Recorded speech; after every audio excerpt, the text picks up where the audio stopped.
Hey there, and welcome back to the Homemade Haven. It is planting day.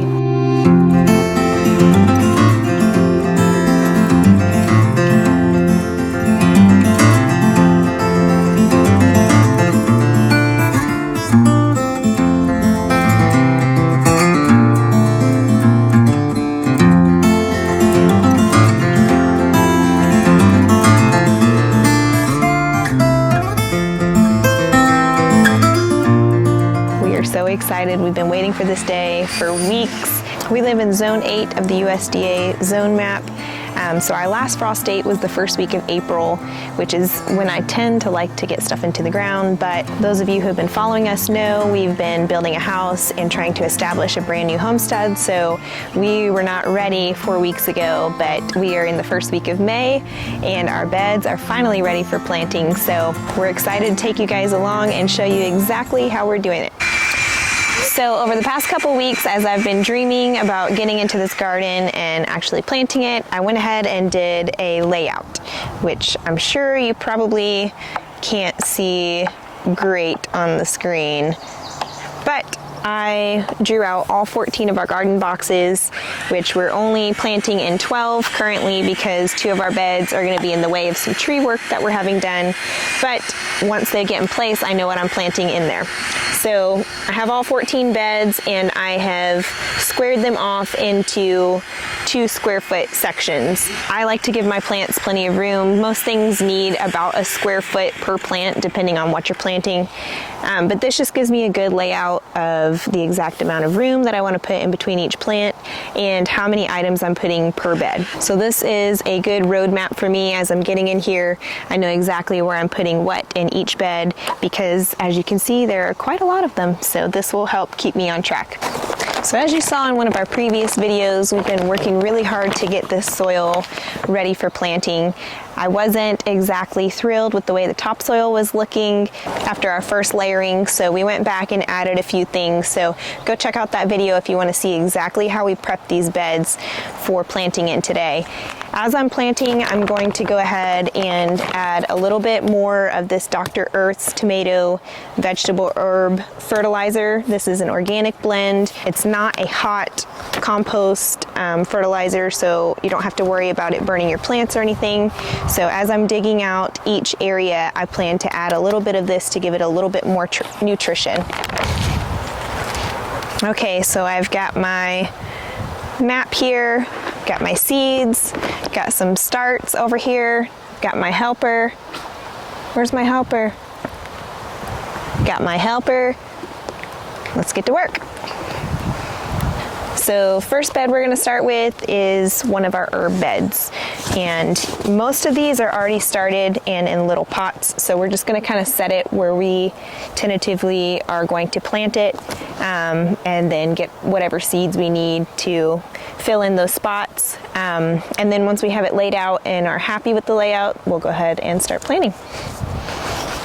Alright, so a few of our transplants that we have been inside their pots for a while, and what happens is they'll start to get root bound. So this was tightly woven together. These roots are looking for somewhere to spread, but when they're inside of this pot, they can only go so far. So what you want to do before you plant this into the ground is really get in there and tear the roots so that they can spread in its new soil.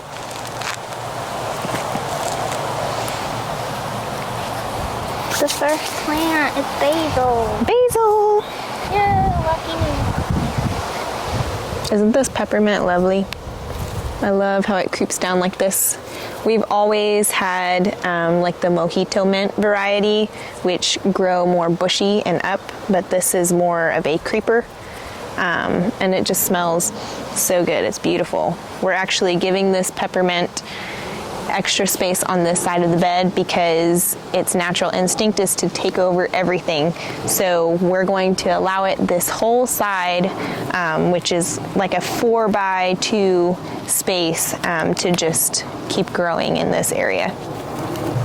So as Ray is finishing up this herb bed, I'm going to give you guys a sneak peek of my seed collection here. It's super simple. It's just like a plastic tote shoebox size, and then I have 2 like sandwich size Tupperware containers inside, and I just put my seeds standing upright.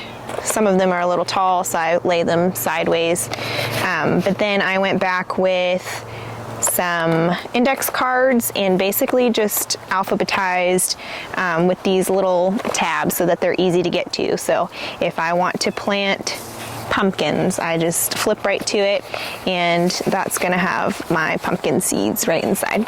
I also keep my marker for writing on things. If I have seeds that I've saved, I like to be able to write on the package when they're from, what they are, and just keeping a pen close by makes it quicker and easier to do that. And then of course it has a lid, which helps to keep them dry, and I keep this in like a cool, dark place so that the germination rate stays good on these. And there are some seeds in here that I've had for upwards of 5-6 years, and I actually started some tomatoes from them and they all came up, so I'd say it works pretty well. So for my seeds, like I said, I'm going to add a little bit of the garden soil right here on top so that these seeds have something to germinate into. And as the roots grow down into the soil, we're hoping that it will improve over time as we continue to add nutrition to these beds via compost and good beneficial bugs and worms, like this little guy. The soil is just going to continue to get better and better, and I'll feel a lot better about my plants sprawling down into this stuff after it's sat for a little bit. So that's why I'm adding this gardening soil on top, because I know it has all the nutrition that these seeds need to get them off to a good start. Does it hurt the plants whenever you break up their roots? No.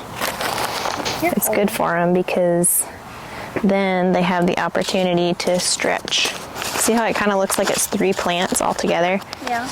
If you can kind of pull them, not completely apart, but just where their roots are kind of separated, it would do really good for it. What do you cook with sage?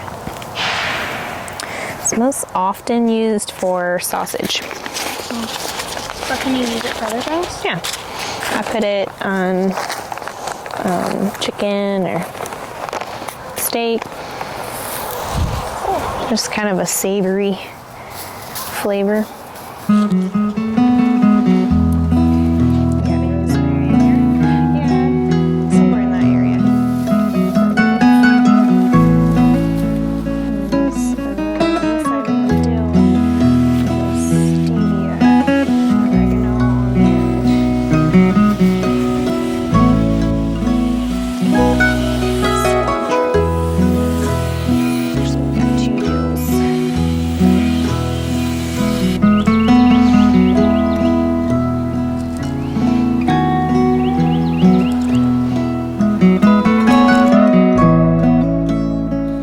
For this second bed, I am going to plant some different kinds of beans.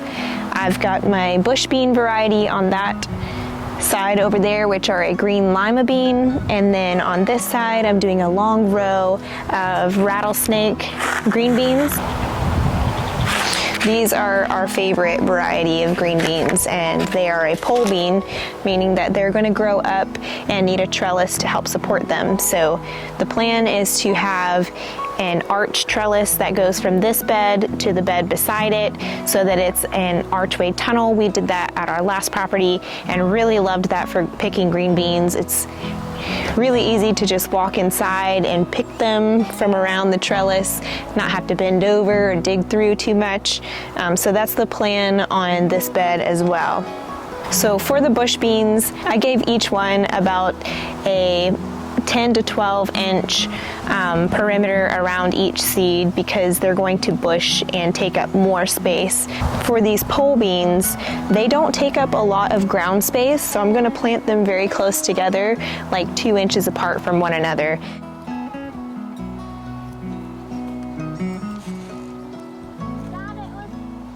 So for this bed, we are devoting it to all tomatoes. We've got 3 different varieties of tomatoes here. Actually, I'm sorry, 4 varieties of tomatoes.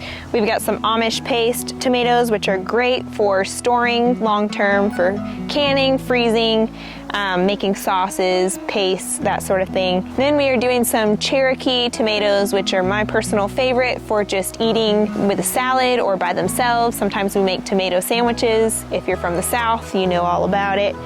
And then we are doing some Sweetie variety, which are like a smaller cherry type tomato, and a Brandywine, which is another heirloom tomato. It is a pink, kind of soft flesh tomato, which is also great for fresh eating.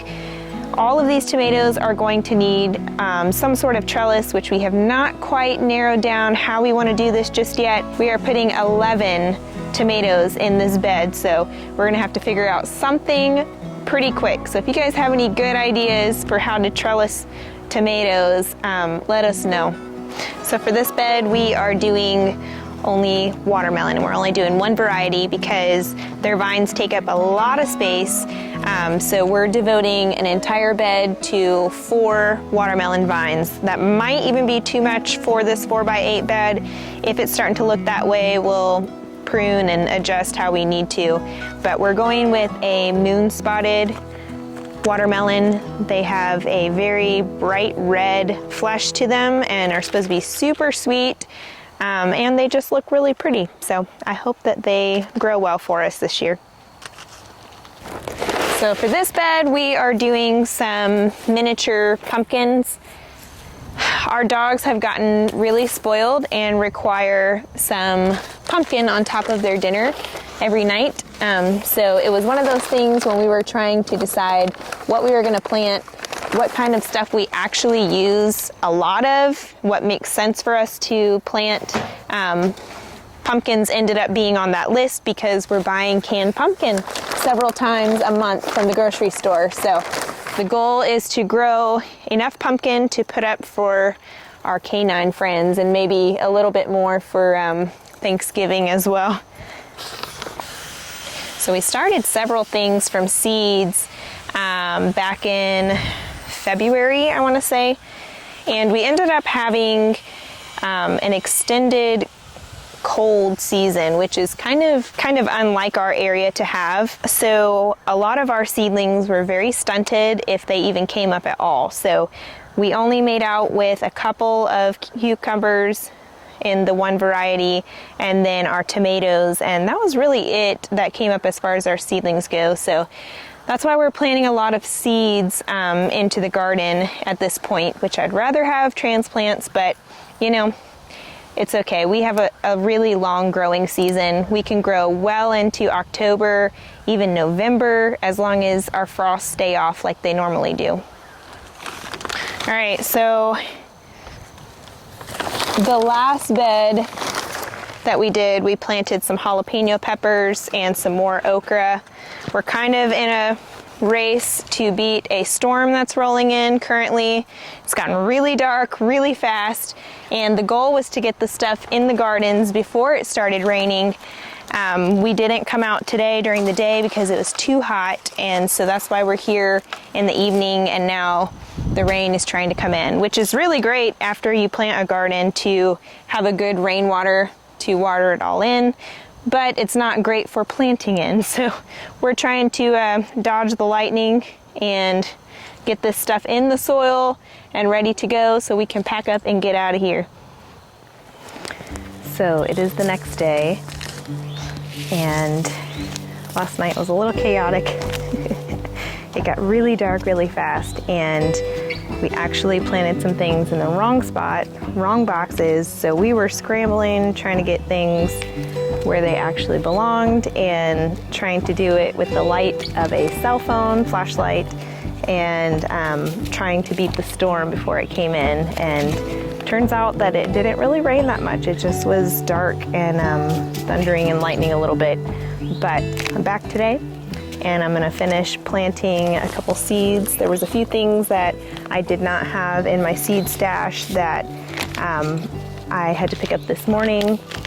And after planting, I realized that there's some open spots in some of these beds. I'm gonna probably go ahead and put some lettuces in and maybe a couple radishes and just a few things to fill in some of the gaps, because with all this planting space, we might as well put it to good use. I wasn't gonna plant lettuce because it's already so late in our season.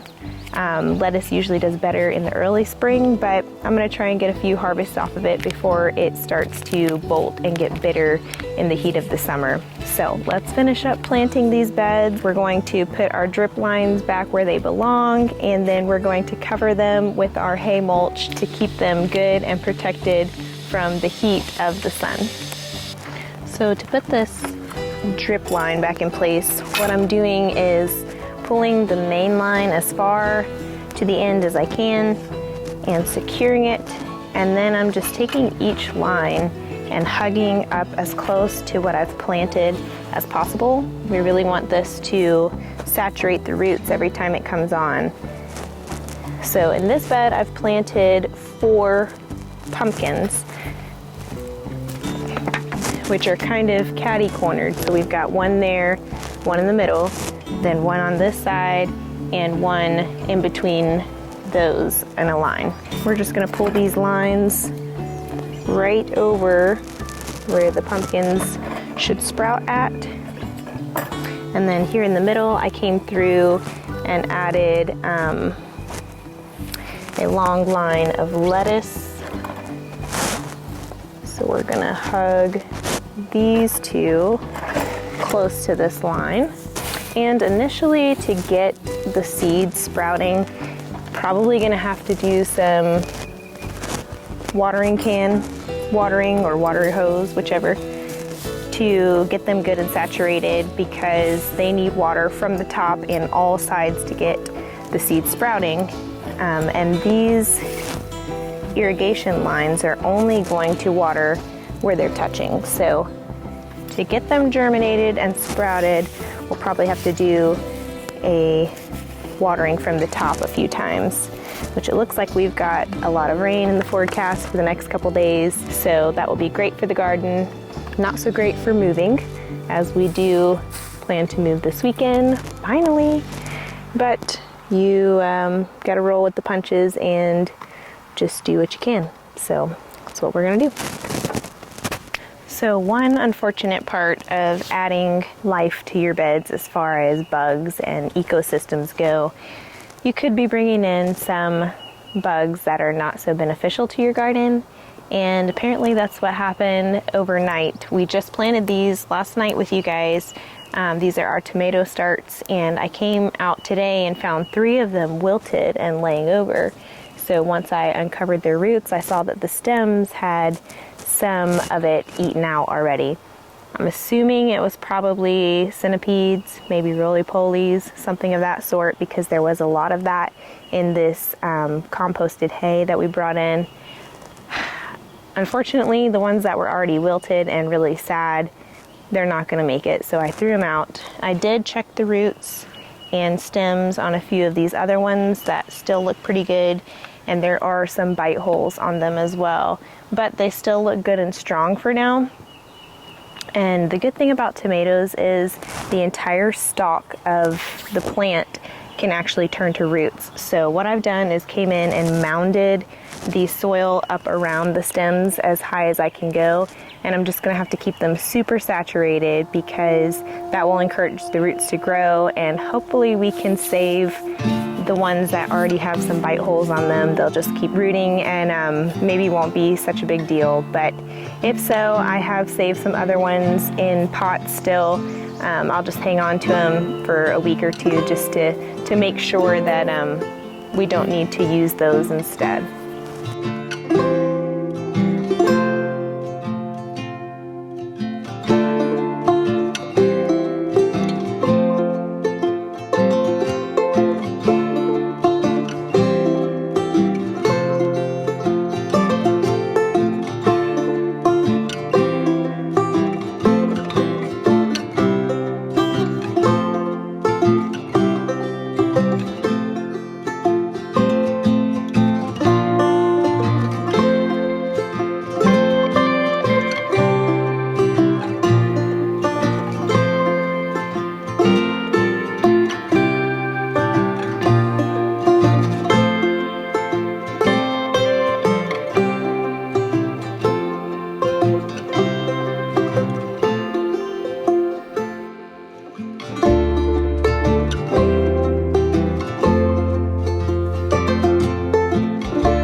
All right, so all of the garden beds are planted.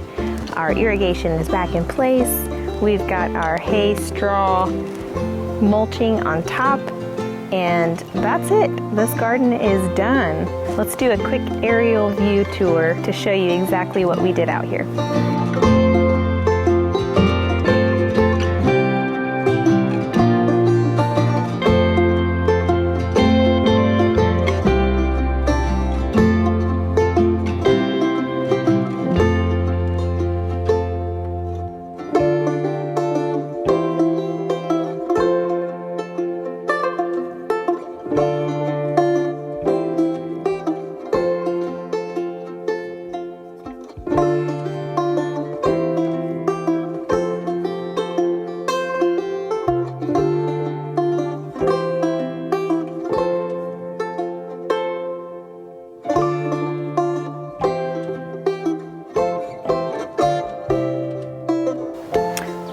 So thank you so much for watching and joining us while we planted our garden today.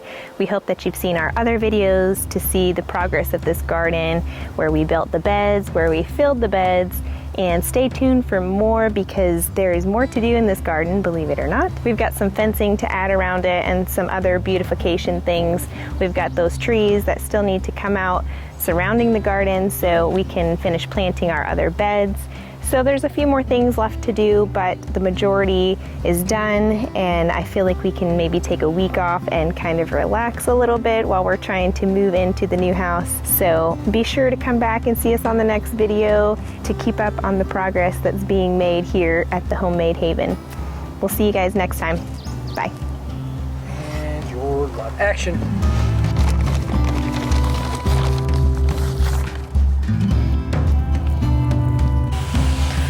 What we wanted. Gonna grow a lot of food in Jesus' name.